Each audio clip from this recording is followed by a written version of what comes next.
first of all, just a little tiny bit of housekeeping before we get started. Today's session is recorded, so if you do want to know whether you'll be able to access a recording later on, please don't panic. The recording will be made available. If you do have a question, please pop your question in the chat and we will answer questions. Ben is arming the chat today, so Ben will be primarily ensuring all of your questions are answered to a very excellent level of detail. So thanks for that, Ben. We'll also capture and send out all the questions post this session as well. So don't worry if you miss something, you'll either have the recording, but you'll also have a copy of the questions and answers that go out after this session. If you can, please stay on mute with your camera off until the session is actually started. I just heard from somebody there that my voice is breaking up. Hopefully that is only just a temporary thing, or it might even be everybody else and not me. We'll see. Richard and Darren, can you guys hear me okay? It's a bit choppy. Okay. All right. Thanks, Glenn. Okay. And we've got some people saying sound is fine. Okay. All right. There is some internet work going on here today, so hopefully that doesn't cause any dramas. We'll see how we go. Okay, so on to today's session. First, we'll do a bit of a quick recap of the wheel of Entra, which is all of the different capabilities that exist in Entra, and we'll talk about the placement of verified ID in that particular stack. Then Darren is going to give us a brief history of identity and the case for change. So what is it, the problem space that we've seen evolve over the years, and how do we think it's going to be solved? What is the vision of verifiable credentials? What sort of advantages does that possess? And are there different scenarios we think that will really be great use cases for this particular technology? We're also then going to go in and have a look at, well, how does this compare to traditional identity provider technology? And how do we start looking at implementation scenarios with verified ID as well? And then we're going to take a look at the verified orchestration stack and how does that actually accelerate time to value with Microsoft Entra Verified ID.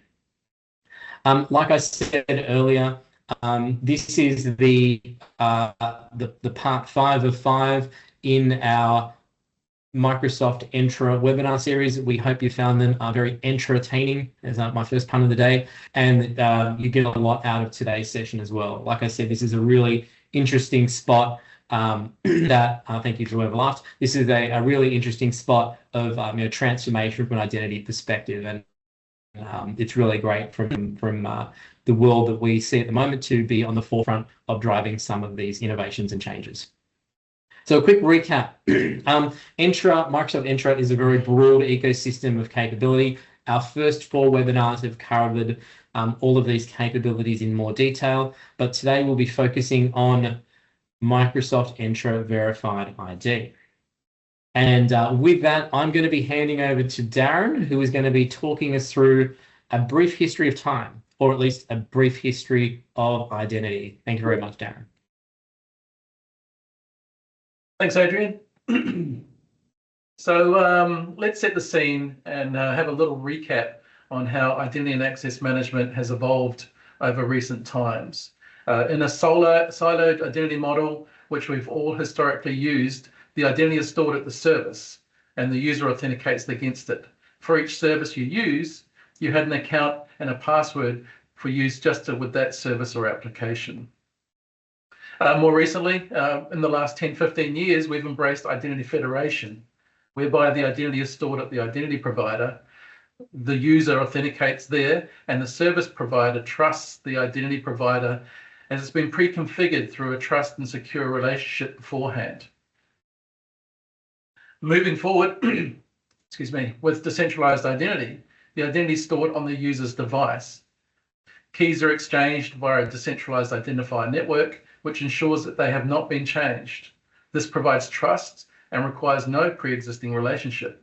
As the identity is decentralized and resides with the owner, the same identity can be shared with many places, which do not have to have any pre-existing relationship. I've just used a few terms there that may maybe new to you, you haven't heard before, but don't worry, we'll explain what these terms mean during this webinar and get you up to speed with all things decentralized identity and Microsoft Entra Verified ID. And decentralization isn't just something that's new just for identity. You may have heard of decentralized finance, or DeFi, which is financial systems that run on a decentralized network of computers rather than a single server, as an alternative to using a central bank or government agency to provide and approve financial transactions. Web 3.0 is another form of decentralization with an intent on delivering internet architecture on a decentralized and autonomous way using blockchain technology. But back with decentralized identity, why do we want it? I'm sure you're all increasingly aware of data breaches that expose personally identifiable information that's been collected by organizations that probably didn't need to have it all or store it in the first place. Data protection laws, such as the General Data Protection Regulation, or GDPR in Europe, and more locally, our constantly evolving Australian Privacy Act, aim to put more control in the hands of users to see and manage their own information. But it doesn't solve the entire problem. Decentralized identities allow organizations to instantly seek permission from users to access their identity information and to verify it without storing it. As a user, using decentralized identity, you can prove who you are. You can prove you are the genuine owner of an identity credential, and an organization you present it to can seamlessly verify it.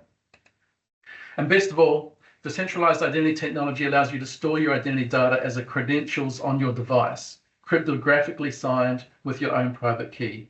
You control it and choose when you present it with any organization. Microsoft Entra Verified ID may be a newish name to many of you on the call today, but Microsoft is a long way in the journey with developing this technology with the industry, supported by open standards. In fact, Microsoft started on this work almost 9 years ago. Previously, Entra Verified ID was named Azure AD Verifiable Credentials when it went into public preview in April 2021. It got renamed when Microsoft announced the Entra Suite that Adrian spoke about earlier at the beginning of the presentation. So Entra Verified ID is the product, and Verifiable Credentials is the technical term for decentralized identity credentials. You can and will have many verifiable credentials, all representing different claims of information, like you have today with a birth certificate, a passport, a driver's license, and probably multiple educational qualifications.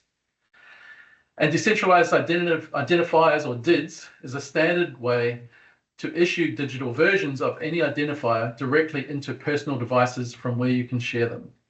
There are many different methods to store DIDs, which are essentially the cryptographic hash of each verifiable credential. The most common method with Entra Verified ID is on the internet and publicly accessible, so a verifiable credential can be verified to ensure that it hasn't been altered since issuance or revoked, very similar to how we use and manage PKI SSL certificates today.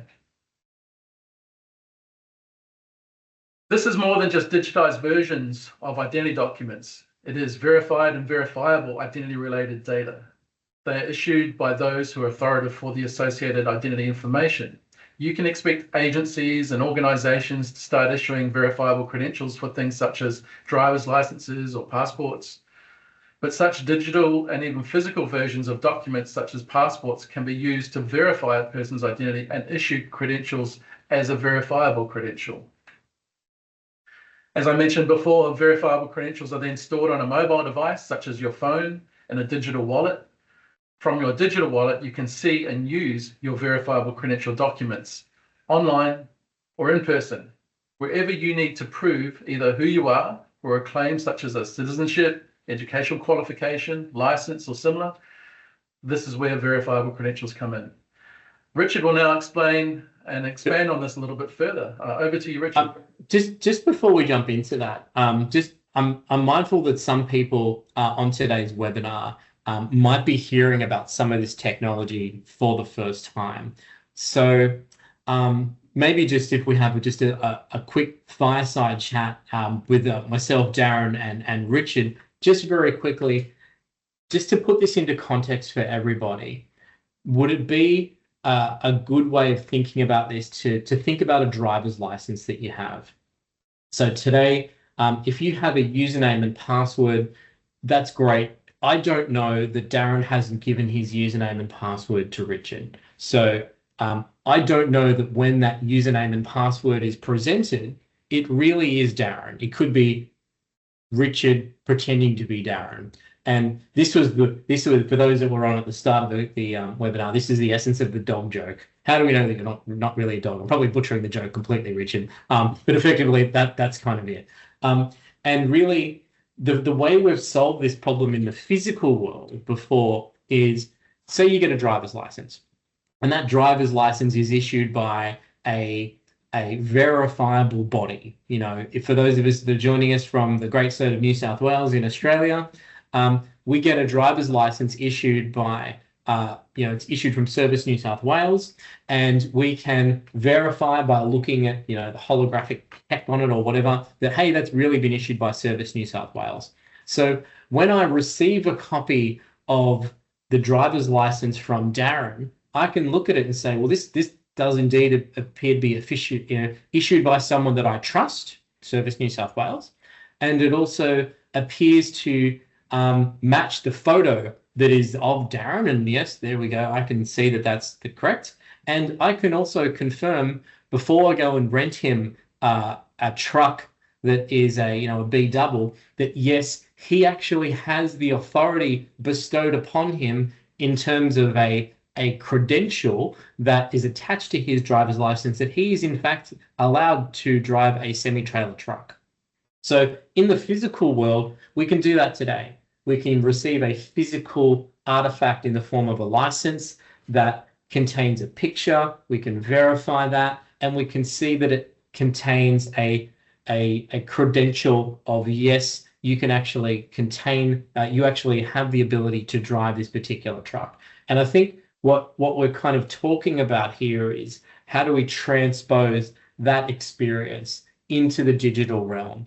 And that is, if I'm understanding what we're saying here, Darren, that is the promise of digital identities. And Microsoft Verified ID is the technology solution that Microsoft have that integrates into the broader Entra ecosystem, that allows organizations to start to incorporate that technology into their offerings, ultimately to make it more seamless and secure for people to interact with services provided by that organization. Absolutely. Verifiable credentials, there's a number of different implementations of them globally. This is Microsoft's integration for the enterprise that bridges the public with the enterprise. So it's the ability to bring sovereign state-based credentials and identities into an enterprise to do everything you just said. Prove who you are, prove what you are, and what you've got, and to do a level of biometric token binding as well, which we'll talk about later in the presentation today, to ensure who's got the credential is actually the person that was issued it. They're the person that are then presenting it and is the appropriate person to get access or do whatever the workflow is. Cool. Thanks, Richard.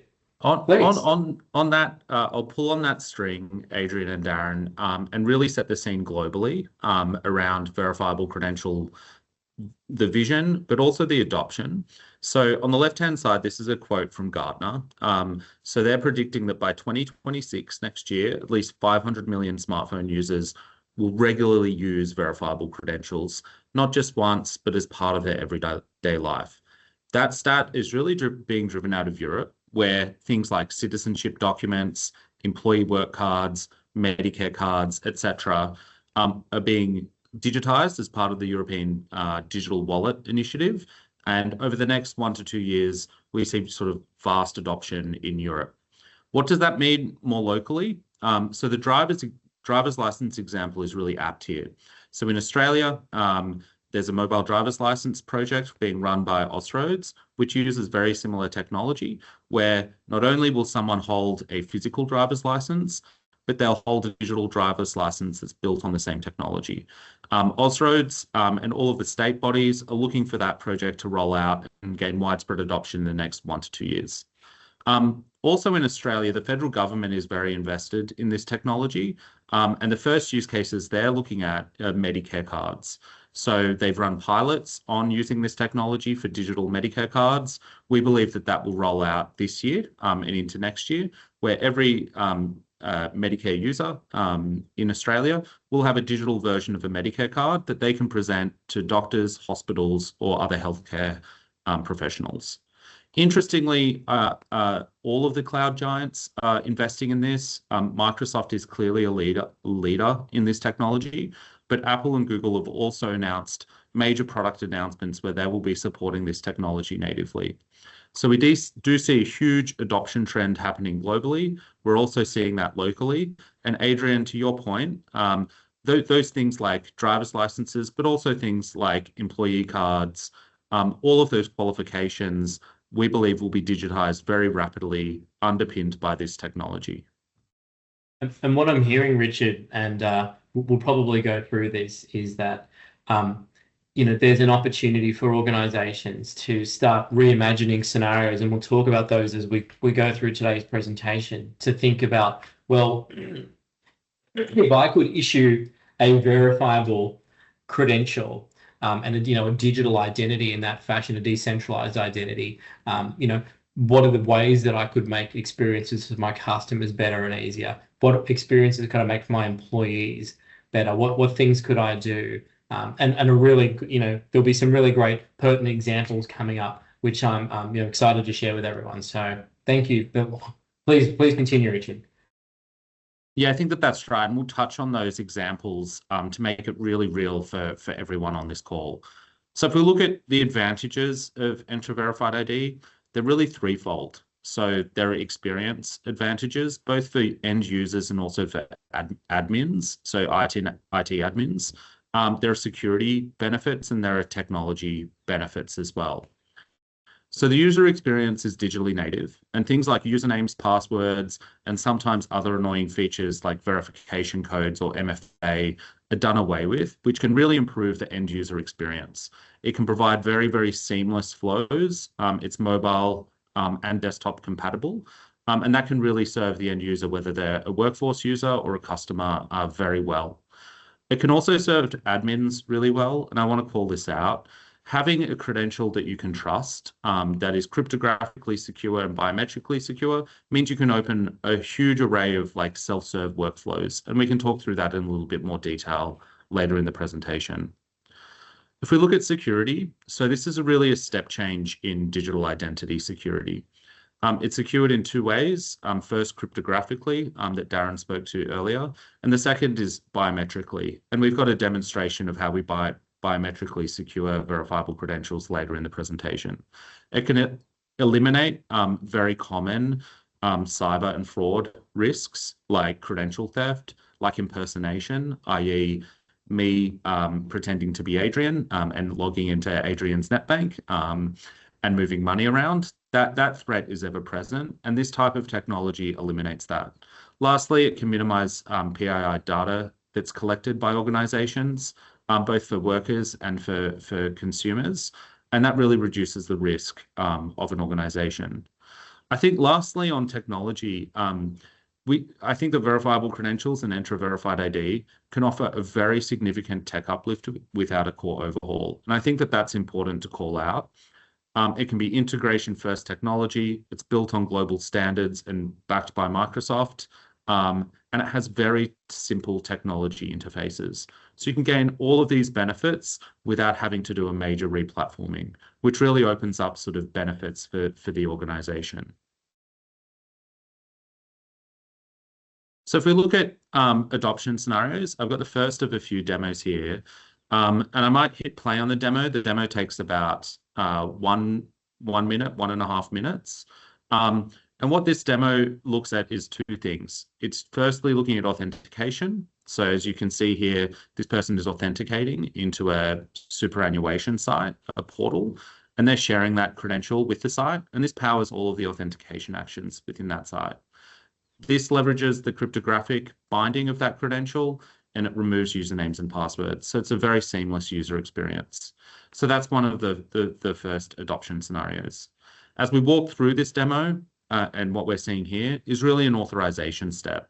So the step here is the member is looking to move money out of their superannuation account, and that application is calling on a verifiable credential, a verified ID, to authorize that action. That can set the form fill, and that mitigates the risk of someone hacking into a superannuation account and moving money around, which is it's a very public risk, and that's occurred to sort of some of the biggest superannuation companies in Australia over the last 6 weeks.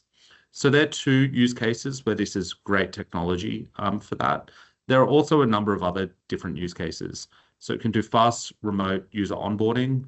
You can get access to resources, and certainly sensitive resources, using Entra ID entitlement and access packages. You can do a lot of self-service workflows, so the service desk, the call center, etc. And then it can also provide proofs, whether that's a citizenship proof, a proof of employment, proof of enrollment, a proof of membership, which is you're seeing in this demonstration, or a proof of certificate. If we look at that context for an enterprise and looking for workforce use cases, we see this as sort of an evergreen compliance boundary around an organization. You can establish this technology once, and essentially the cryptography ensures that people are compliant in sort of highly sensitive workflows. And on that, I'm going to hand over to Darren to talk through more about the technology and how it all works. Thanks, Richard. So consider a traditional identity provider. At a high level, the identity provider performs 3 key functions: proof of identity for users' authentication events, a user database containing facts about the user, which may be distributed via tokens, and a trust relationship with resources. These resources may consume tokens that are issued because they are configured to trust the identity provider. Decentralized identity allows these functions to exist separately from one another, outside the boundary of a specific identity provider. Let's see what that looks like.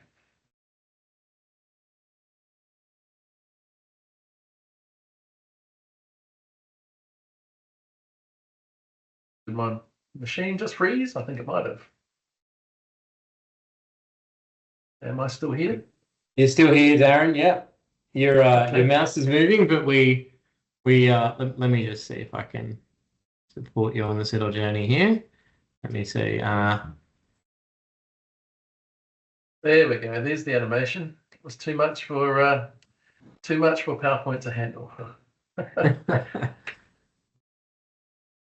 So with decentralized identity, the identity is backed by a distributed ledger, a trust framework, so to speak. So this is achieved with each entity generating a public and private key pair and publishing the public key pair on the trust system. These public keys are retrieved using the decentralized identity identifier associated with each entity. Tokens we're familiar with, they're now replaced with verifiable credentials, which are distributed to users who store them in their VC wallets. The VC contains a number of attributes. Some of the important ones are the issuer of the identifier, the issuer and the user associated with it, and the claims that the issuer is making about the user. The VC is then signed using the private key held by the issuer. When required, the user can present the VC to a participating entity. The user adds their own signature to the VC, which proves the ownership of the credential. Using these signatures and the decentralized identifier included in the VC, the recipient can receive or retrieve the public keys from the trust system and verify the credential. There's a subtle observation that can be made here, which is that the verifiable credentials provide both authentication along with claims that may be used for authorization all at once. And that's a key fundamental difference and differentiator between what a verifiable credential is and a passkey is. You would have seen through the demo that Rich was doing before, he was scanning a QR code. If you use passkeys to do some enrollments and some of those sorts of things, that will be a flow that's relatively familiar with you. But that's just authentication. All it's doing is just proving who you are or proving a credential. It's not got any claims associated with it. And that's where verifiable credentials come in. So now let's switch to implementing Entra Verified ID. Like most identity products in the market, the product out of the box has a world of capabilities. Whatever your heart desires can often be achieved. The service itself is relatively easy to deploy and configure, much like deploying a web server. You have the platform and the potential capabilities to do almost anything, but first you need to build your website and the integrations that it needs. Verified ID is essentially the same for anything other than a rudimentary verifiable credential that would still only have low level of identity assurance, associated claims, and thereby value. For the full value of the technology, you need to configure and develop components of the solution for your implementation. You plan how you will be using verifiable credentials. Will they be for authentication only? Unlikely, as there are many other authentication options out there. The power of verifiable credentials, as I was alluding to just a few minutes ago, is in the claims of the credentials in conjunction with authentication.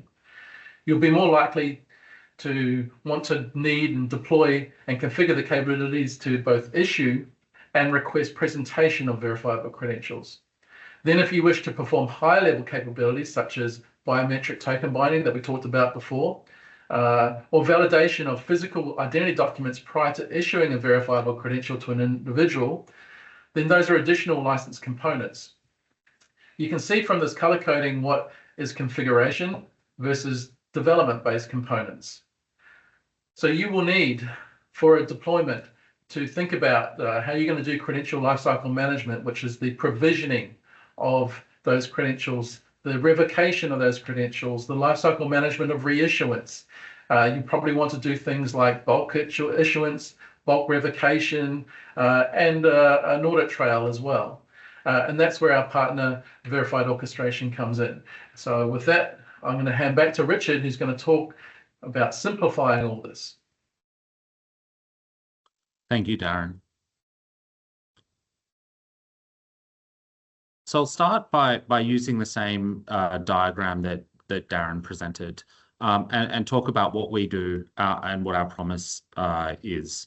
Essentially, when we founded VO, we saw the potential of verifiable credentials and verified ID very early, but we noticed that the cost of implementation for typical customers was too high. Reducing this cost, integrating to core systems, and bringing all of the benefits of Entra Verified ID to the enterprise was our founding thesis. We've developed a SaaS solution to solve two challenges. One is ease, so providing a click-to-configure VC platform that essentially takes care of all that you see in the purple box. It's built on Entra Verified ID, and we can rapidly deliver value to the enterprise. The next is value. We extend the utility of VCs to increase the value of any deployment with key features like face check, identity verification, authentication, audit and logging, and many others.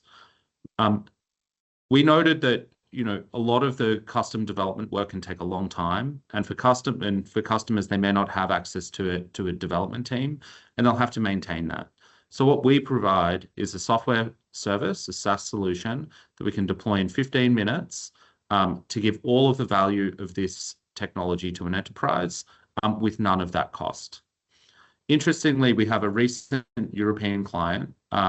We deployed our solution in 15 minutes, and that client was publishing, issuing, and integrating credentials within 30 minutes of a deployment. And that's really the bar that we set ourselves.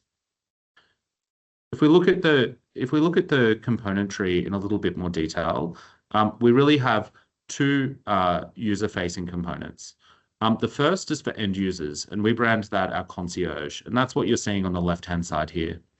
We take care of all of the last-mile credential operations. Unfortunately, we don't hire models. You can see my photo here. But what you're looking at is our concierge issuing via a common communication channel. In this case, it was email and SMS, taking a photo and then handing that off to the Microsoft Verified ID service to encrypt all of those claims within the credential. This really makes the user experience seamless. And it means that you can issue credentials to your users, whether they're customer users or workforce users, instantly, in an automated fashion, in a controlled fashion, and with a great user experience. For the user, they can do a lot of different things using this componentry. The first thing, they can onboard to an organization, they can get access to the applications they need, they can authenticate, they can authorize, they can secure their account, they can view and lifecycle manage their credentials, and importantly, it's both mobile and desktop compatible. We also offer like fully branded, best-in-class solutions so that your brand can be front and center. But really what we're doing here is serving the user. We're taking the friction out of the implementation and looking to have very, very seamless user experiences for both workers and consumers.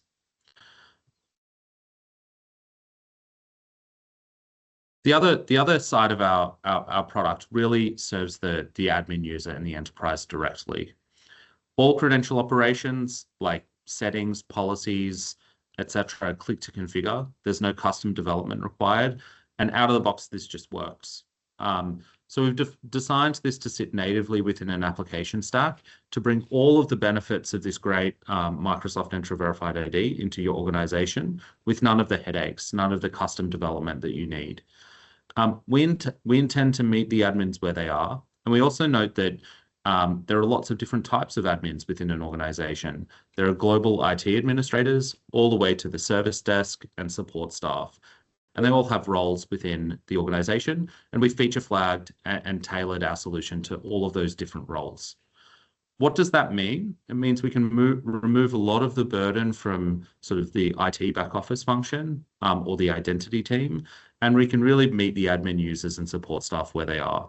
So really lowering the friction to sort of stand this capability up, but then also empowering all of those people that deal with either frontline staff or customers with the technology they need to sort of manage the credentials and manage the accounts of those end users.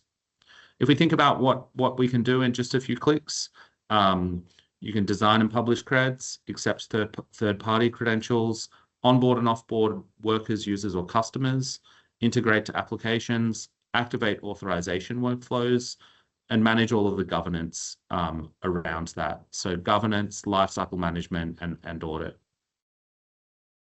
Before we move on, there's a question that's come in, Richard, and I think I think also I have some video problems at the moment, so apologies if you can't see me, everybody. But one of the questions that's come in is from Craig Gilmore, and Craig says, "I'm interested in seeing what capabilities, either in the Microsoft stack or the partner application, to function as a VC verifier." So I'm not focusing on the ability to generate and issue credentials, but instead the acceptance and verification of creds in order to access services we may be offering. So I think we're talking about that acceptance and verification, and we've had a number of conversations about that. So it'd be good if you wouldn't mind just answering that, but just to set the context and scene again for everybody.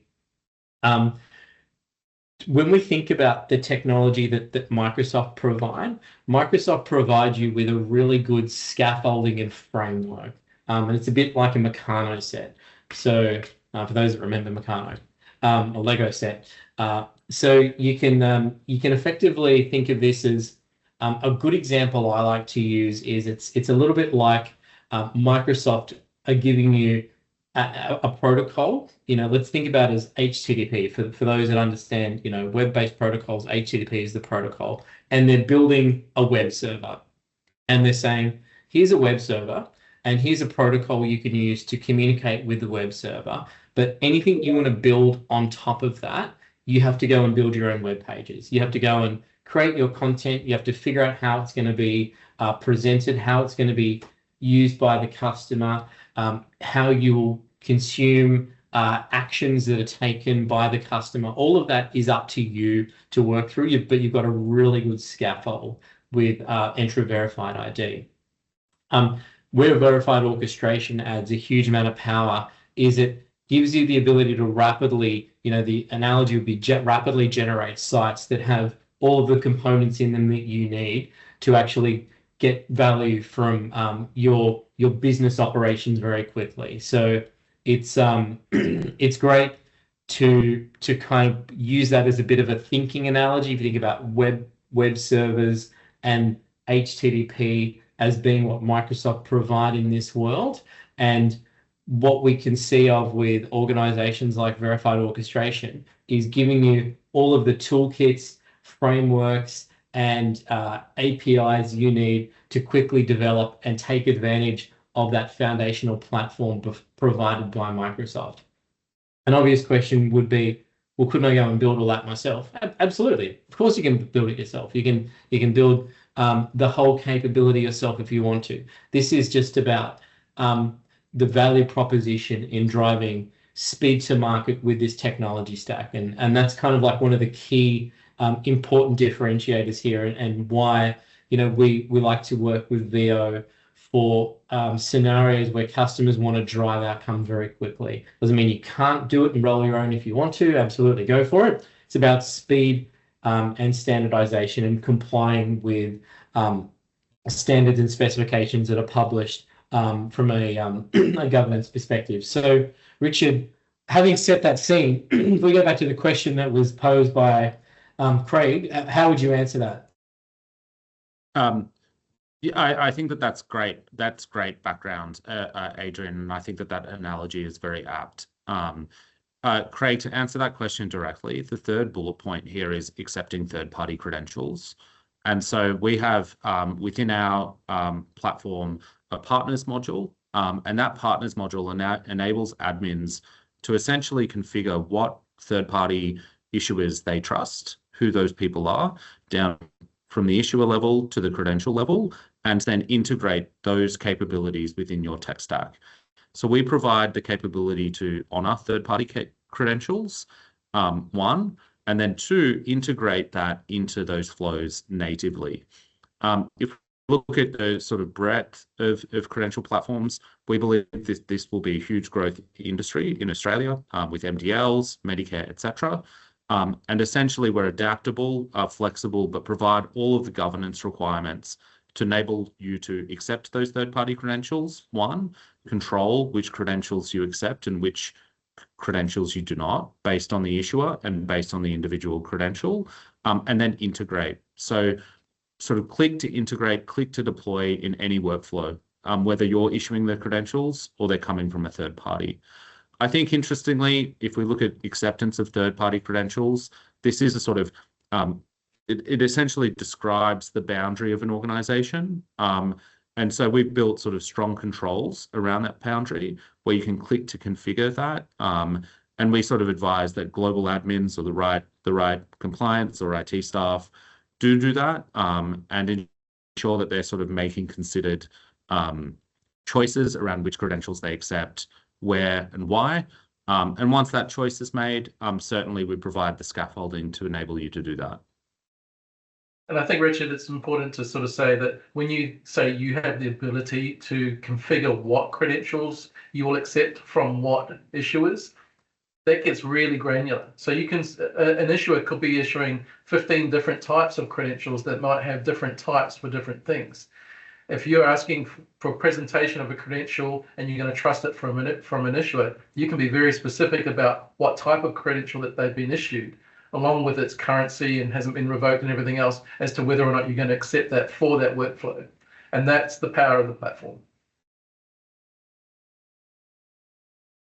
That's right. I hope that answered the question.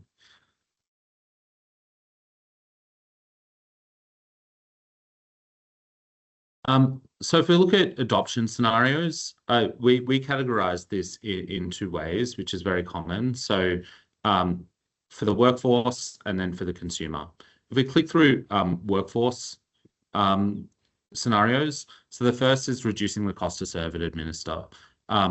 We can leverage all of the usability and security features of VC to reduce the cost to serve and administer identity within your organization.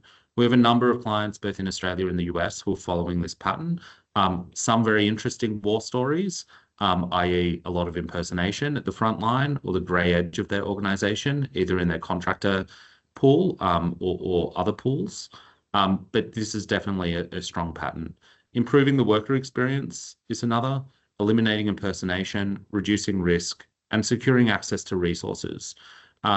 So securing access to resources, this can be based on the claims within the credential, i.e.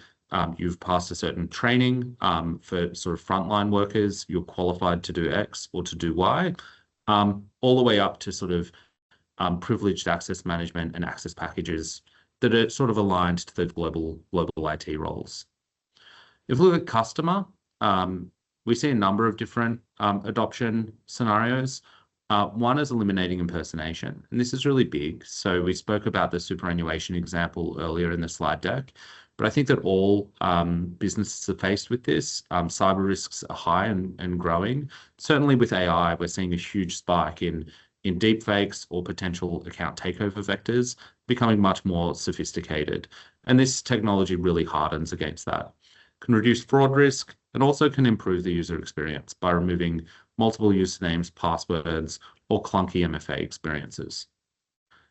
The last thing I'll do is I'll look at face check.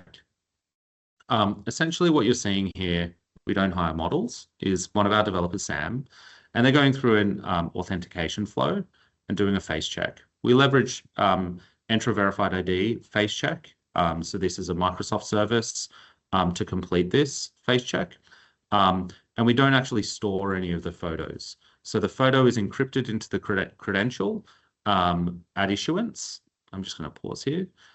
Encrypted into the credential, it's not stored anywhere. And then we're leveraging a Microsoft AI facial recognition service to decrypt that image, do the match, and then return a result. As you can see, Sam has just authenticated using his face into an application. And it might be too small for the screen, but we actually highlight here the facial recognition score.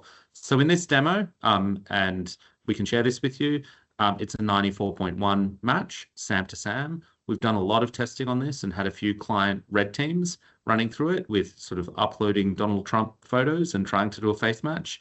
It's a very, very secure biometric system.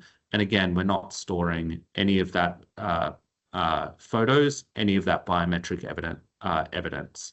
So very seamless and very secure. And I'm right in understanding, Richard, that that's the underpinning biometric verification service that's provided by Microsoft. So that's not a separate solution that Verified Orchestration's developed. You're making it easy to consume that capability, but the technology and the value provided by Microsoft with all of the ongoing investment in this particular face check technology flows through as part of the service. That's right. That's right. That's right. And on that, I mean, for an interesting tidbit, there are lots of biometric competitions around the world. I think the number one is the CIA, and the number two is Microsoft. So we're leveraging the best of Microsoft. This is groundbreaking technology, and it's available sort of out of the box. On that, it is an interesting space that we see customers starting to want to understand and explore. And we are, I think, still at the sort of embryonic stage of this to work out, well, how would we take advantage of it in our business, and what kind of value could it offer, and how could it accelerate speed to value and also increase security. So there are some industries where there are already very clear use cases, and there are not only proof of concepts but active implementations that are already in progress. And superannuation is a great area. I think, Richard, there's a lot of customer activity that you have in that particular space. But for everybody else that's looking to understand and explore this, we do appreciate that this particular topic space probably does require some specific ideation. Art of the possible. What could we do? We've got some potential ideas, but we need to run them to ground. So to help customers go through this particular journey, we've built a Entra Suite engagement, and Entra Suite, for those of you that have been on our webinar journey, is a broad capability set across things like Entra ID governance, private access, verified ID.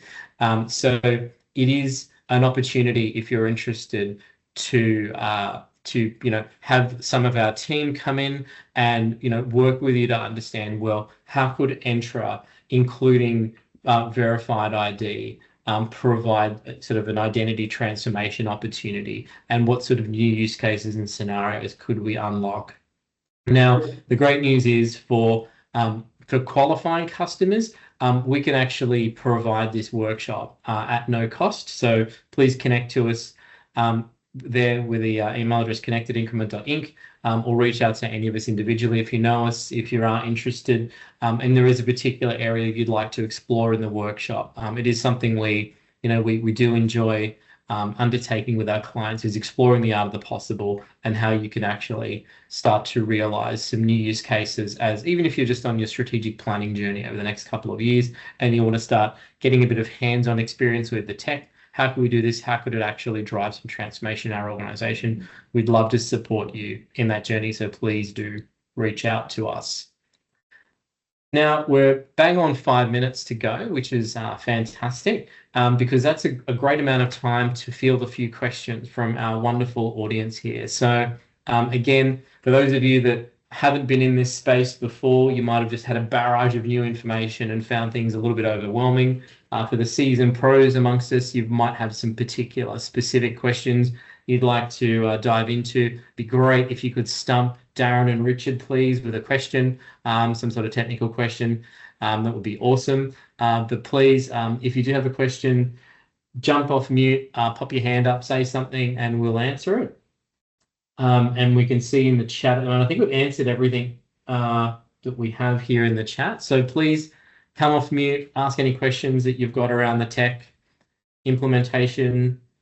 Why don't you want to do it? Why do you want to do it? Tell me the dog joke. Does anyone have any questions? What's the licensing model? Mark says, what's the licensing model? Great question. Well, there's two licensing models. I'll talk about the Microsoft one at a very high level.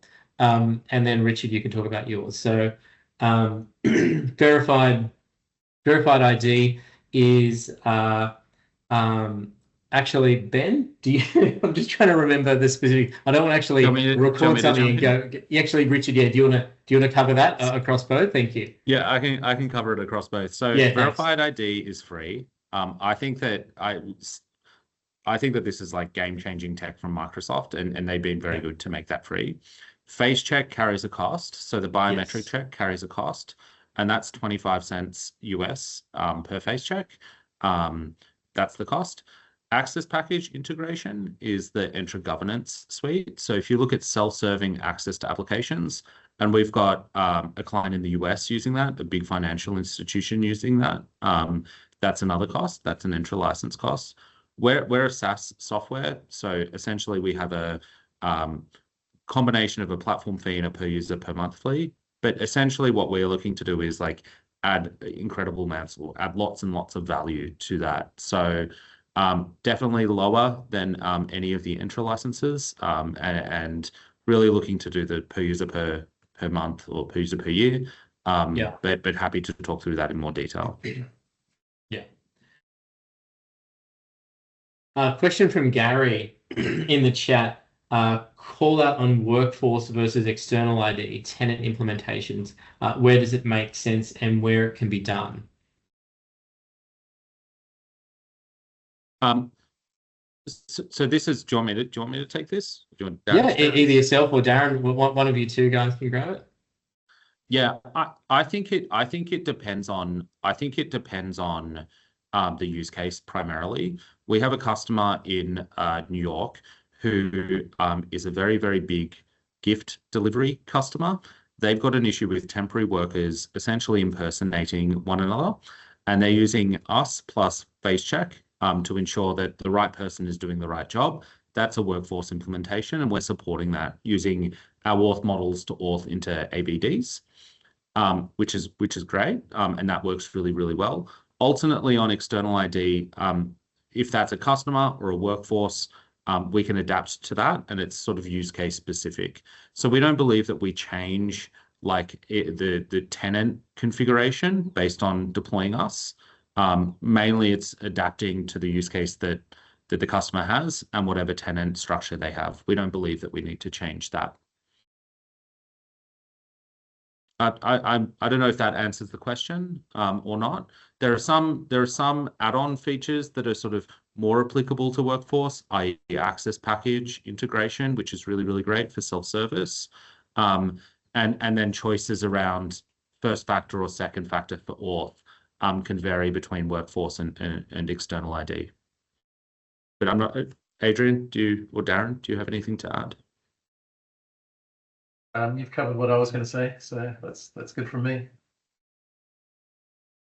Yeah, I guess the only other thing to Gary's point is, you know, it's a bit of a choose your own adventure based on the use case scenario. So, you know, integration with different tenants, you know, we can work through different scenarios depending on what you want, but you know, there are particular guidance that we'll provide on what makes sense where and how verified ID can be used. So understanding the use cases means that we can provide a more specific answer, but yeah, really it's sort of scenario and contextual dependent, Gary.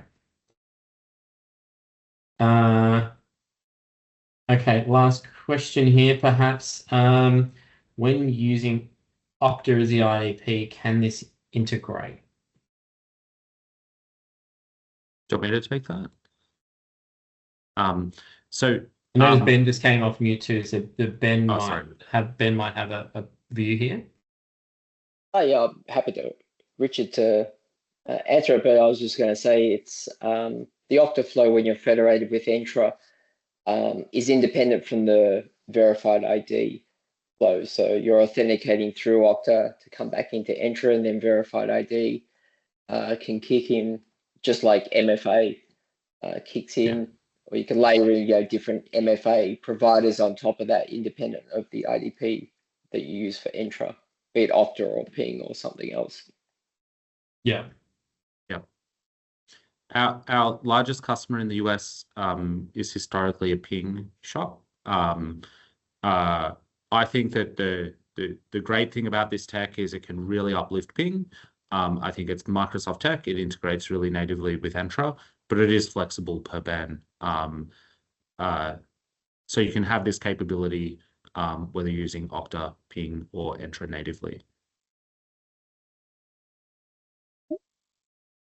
Thank you very much, everybody. I think we'll have to wrap it there. We're bang on time now at 12 o'clock. It's been a really interesting conversation. There's a lot of information here. Again, love to work with anybody who would like to talk to us more about this amazing technology stack, the art of the possible, and just where identity is going in general. So please reach out if you have any further questions. But thank you for joining us, and I hope you have a wonderful day. Thank you, everybody.